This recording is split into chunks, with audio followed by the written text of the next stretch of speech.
Hoy en Detroit Muscle hablaremos de pisar el acelerador a fondo para completar la restauración del embrague.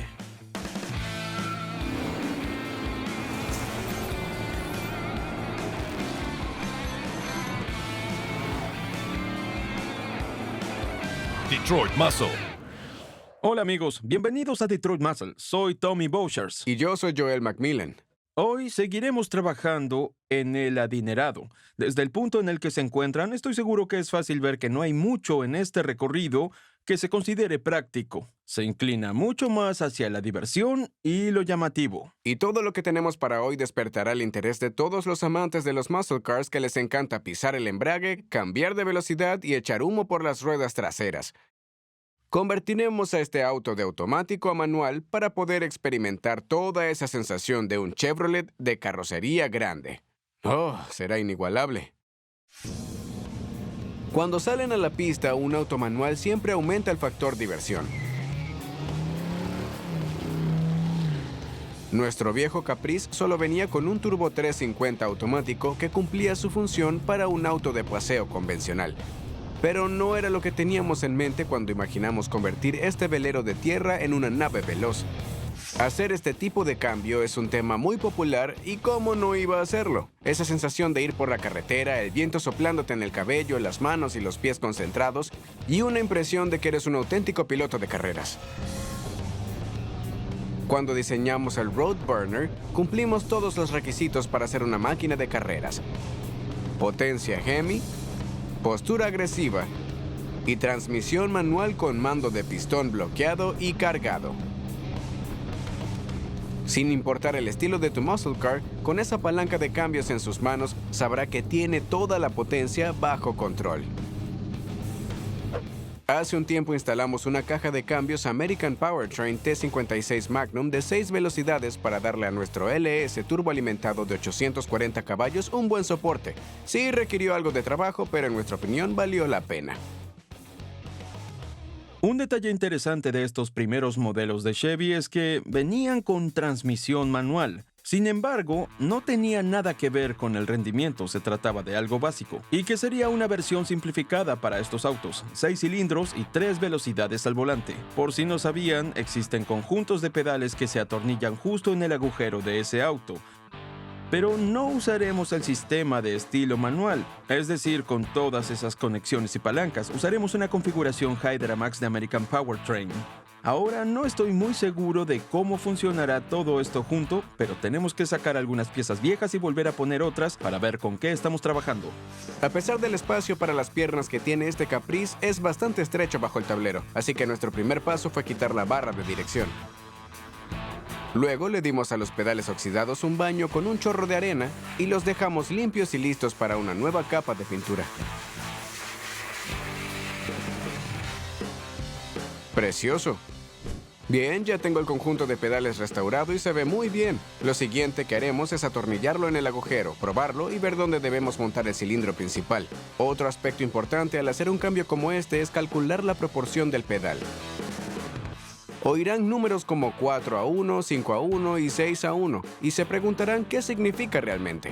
Se refieren a la cantidad de fuerza mecánica que se aplica al embrague. Con un 5:1 es como si aplicaran 100 libras de fuerza sobre el pedal. Eso equivale a aplicar 500 libras de presión al cilindro hidráulico. Para calcular la relación de pedal es necesario conocer dos medidas. Primero, la distancia del pivote a la almohadilla del pedal. Luego, la distancia del pivote hasta el punto central donde se conecta la varilla. Divida estos dos números y obtendrá la relación del pedal. Normalmente se sugiere una relación de 5:1 o de 6:1 para una conexión de embrague hidráulico, pero se recomienda una de 5:1. Tengo la pequeña placa que se atornilla en el interior del cortafuego para unir estos dos y usarla como plantilla. Solo voy a ponerla aquí, hacer un par de marcas y luego perforar un par de agujeros.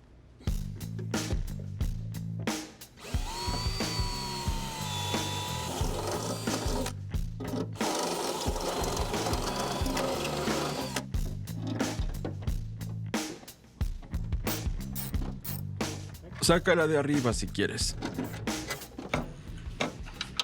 Sí, debería funcionar. Con el cilindro principal en su lugar, podemos ver que la varilla de empuje está demasiado lejos del lado derecho del pedal del embrague. Lo que tendremos que hacer es montar esto y luego doblarlo hacia abajo en la varilla de empuje para que nos dé el recorrido ideal del pedal del embrague. Básicamente lo que he hecho es crear un plano que nos ayudará a coordinar las curvas. Así que todo lo que tengo que hacer es fijar la pieza aquí. Comenzaremos calentando este borde interior y luego lo doblaremos hacia afuera hasta que alcance esta marca de 2 pulgadas. Y después calentaremos este borde interior y lo doblaremos recto de nuevo y nos dará el desplazamiento que buscamos.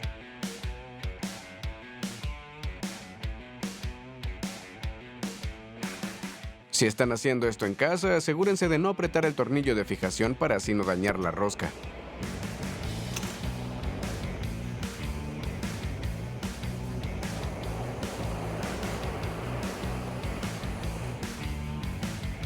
Mientras caliento esto, no ejerzo mucha presión. Solo estoy empujando suavemente con el pulgar y dejando que el soplete haga todo el trabajo. Evita cualquier posibilidad de grietas por tensión y ese tipo de cosas. Eso está bastante cerca. Creo que vale la pena probarlo. A continuación, doblaremos y hablaremos de purgadores.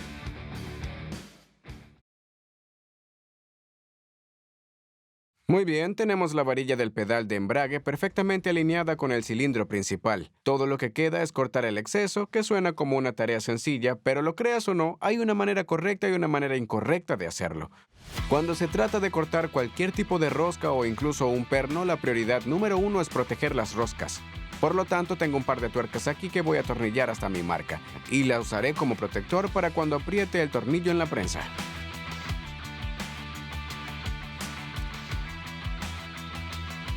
Para hacer la conexión de la varilla de embrague al cilindro principal, vamos a utilizar esta pequeña tuerca de acoplamiento. De hecho, existe un poco de controversia entre algunos de los host rodders sobre la cantidad de rosca que se necesita para fortalecer uno de estos. No se preocupen, hay una fórmula matemática para calcularlo. Lo primero que deben saber es el diámetro de la varilla con la que trabajan multiplicado por 1,5. En este caso es 5/16 por 1,5. 5/16 en decimal es 0,3125 por 1.5 igual a 0,458. Es decir, un poco menos de 0.5, así que redondearemos a media pulgada para estar seguros.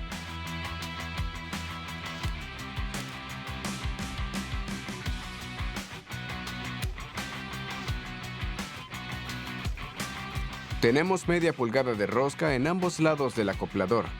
Vamos a cortar.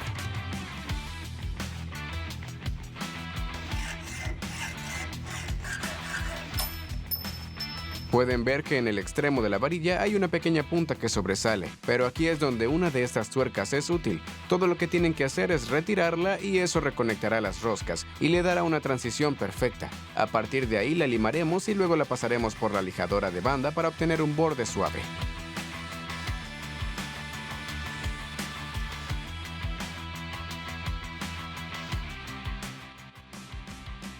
Con eso bastará.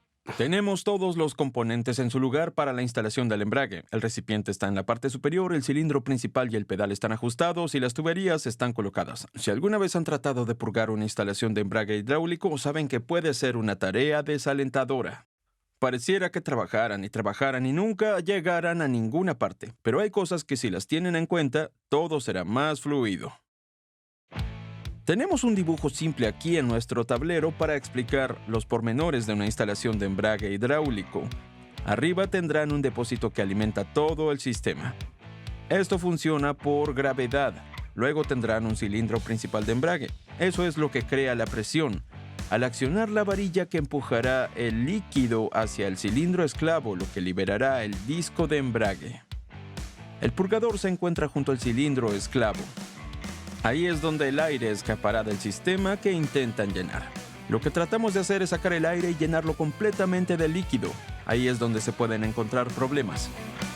Lo siguiente es la manguera. Traten de no hacer nunca un bucle. A veces con el embrague principal no se mueve una cantidad enorme de líquido y si ponen ese lazo, cuando el líquido sube, se asienta y luego regresa. Teniendo la manguera en movimiento continuo hacia abajo les ahorrará muchos dolores de cabeza. Tercera cosa, prestar atención a cómo montar las mangueras del cilindro esclavo que entran y salen. Notarán que en las nuestras el purgador está en la parte superior. Eso es porque queremos que se llene desde la parte inferior y empuje todo el aire a medida que sube.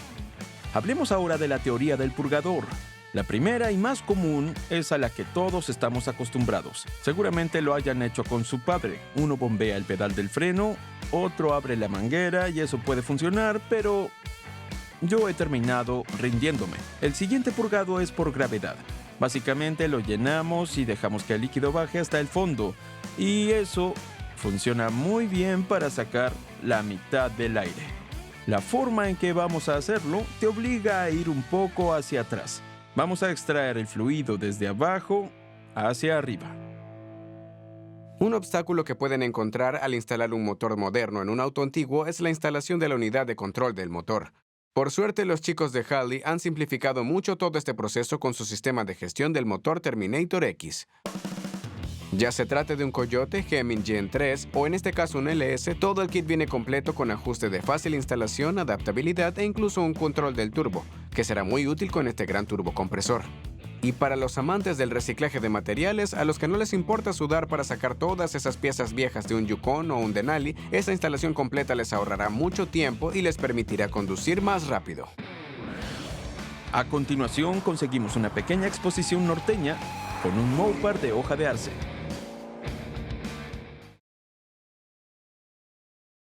Cada día que pasa, nuestro Caprice se acerca cada vez más a la meta. Hemos trabajado mucho en cada aspecto de esta restauración en los últimos meses y finalmente estamos empezando a recoger los frutos del trabajo.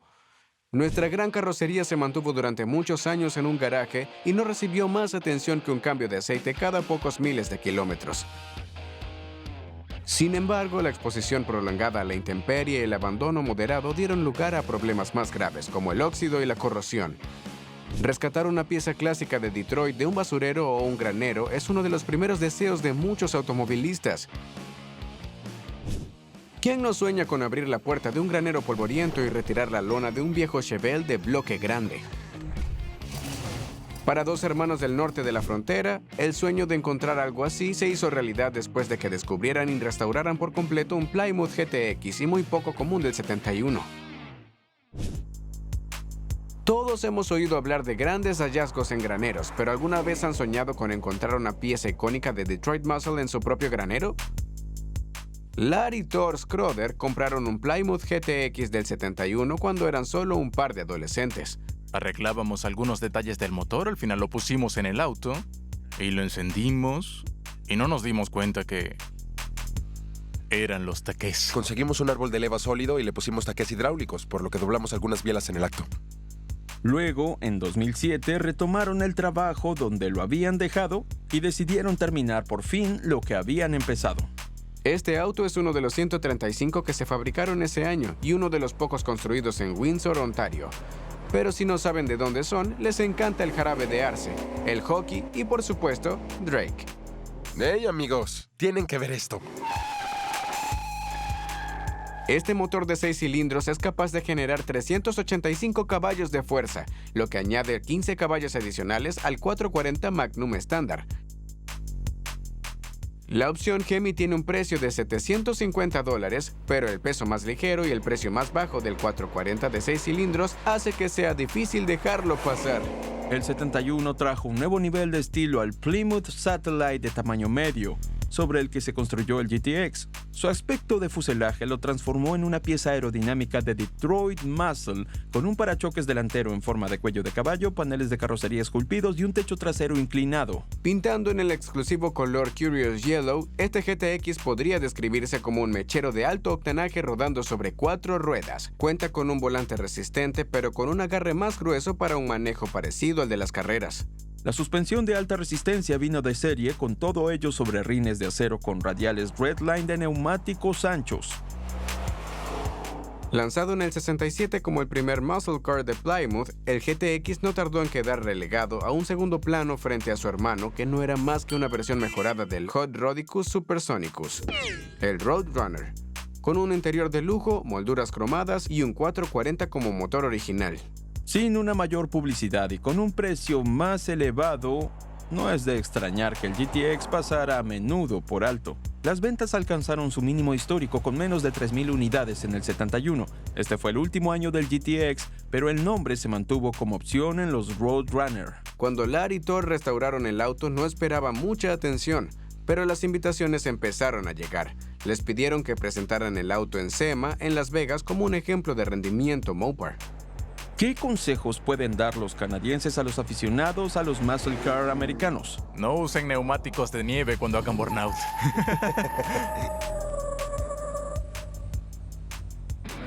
A continuación, tenemos una purga.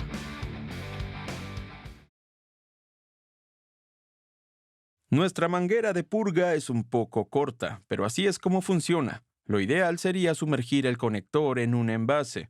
Eso nos da una reserva de donde sacar, pero lo que haremos en esta situación es instalar una pequeña manguera que nos dará algo de espacio extra debajo del auto. Si desean utilizar este método, asegúrense de sumergir todo el conector en el líquido. Pueden sacar aire de la parte superior si lo sueltan. Bajemos el auto. Se recomienda usar un DOT 3 o un DOT 4 de alta temperatura en esta operación. Usaremos este fluido de ultra alto rendimiento de EBC. Para hacer todo el trabajo de mandar el fluido cuesta arriba, tenemos una pequeña bomba de vacío como las que se encuentran en las tiendas de repuestos. Conectaremos esta manguera transparente a la pequeña de alimentación que se conectaría al depósito.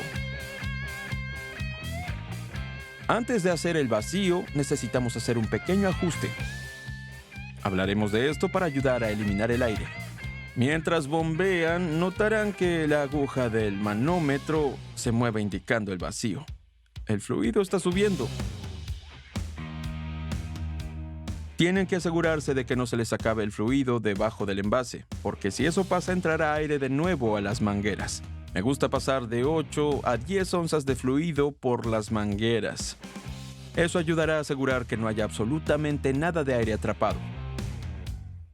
Ahora todo lo que tenemos que hacer es levantar el auto de nuevo y quitar la manguera pequeña. Con este conducto tapado, el líquido no volverá a bajar. Tienen que pensar en ello como si tuvieran una bebida con pitillo. Pones el dedo en la parte superior, lo sacas y el líquido se queda ahí. Bien, es exactamente lo mismo. Asegúrense de que este conducto corra directo hacia arriba y abajo, no hacia un lado, porque de lo contrario dejará salir el fluido. Saldrá un poco de aquí una vez que abra este conector en la parte superior, pero solo será desde este punto hasta esa junta.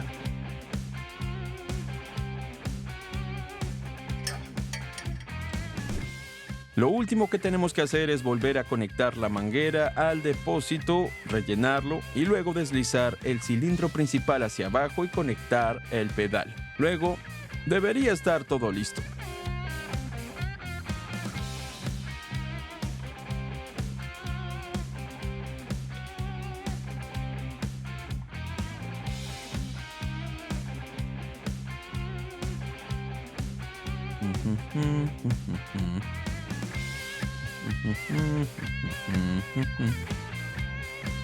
Bien, hemos arreglado una cosa más en el adinerado, pero aún tenemos que arreglar la dirección y los frenos.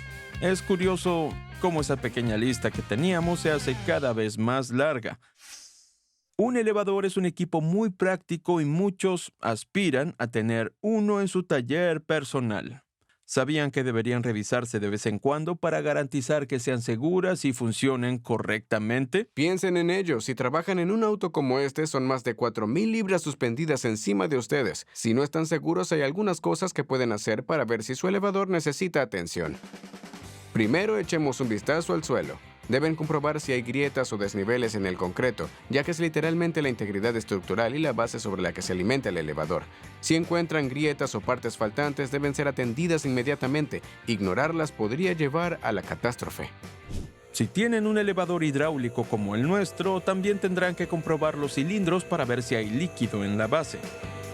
Eso indicaría una fuga y podría indicarle que esos cilindros necesitan mantenimiento. También es una buena idea comprobar las mangueras y los terminales. Cuando el elevador suba, preste atención a cualquier ruido extraño. Si oye algo, puede que solo tenga que lubricar el elevador con un poco de grasa blanca de litio para asegurarse que todo esté bien. Otra cosa a la que debe prestar atención son los seguros. Deberían escuchar un ritmo consistente a medida que el elevador desciende, pero si escuchan ruidos de deslizamiento, eso significa que los brazos podrían estar desalineados, lo que podría provocar una distribución desigual del peso. Pongámoslo en el aire y hablemos de los brazos. Obviamente queremos que el auto esté centrado en cada uno de los brazos de elevación uniformemente extendidos. Pero también debemos ser conscientes de la distribución del peso entre la parte delantera y la parte trasera. Este viejo Caprice es sin duda muy pesado por delante, pero digamos que debemos quitar el eje trasero por alguna razón. Eso va a cambiar toda la dinámica y todo ese auto podría literalmente venirse abajo. En esa situación tendremos que usar uno de estos soportes auxiliares para equilibrar el peso y no tener un accidente peligroso mientras trabajamos. La ubicación de los brazos también es importante porque pueden dañar gravemente al auto si los colocas en un lugar que no es estructuralmente sólido y diseñado para soportar ese peso durante un periodo prolongado de tiempo. Otra forma de comprobar esta estabilidad de la carga es levantar el auto unos centímetros del suelo y luego hacerlo brincar de un lado a otro, y si está firme, todo está bien. Es mucho mejor hacerlo ahora que a 5 o 6 pies de altura. Estos son algunos procedimientos básicos para el funcionamiento del elevador. Tengan en cuenta que es como cualquier otra herramienta. Mientras funcione correctamente, seguirán ganando dinero. Pero si su elevador se avería, se preguntarán cómo han podido vivir sin él.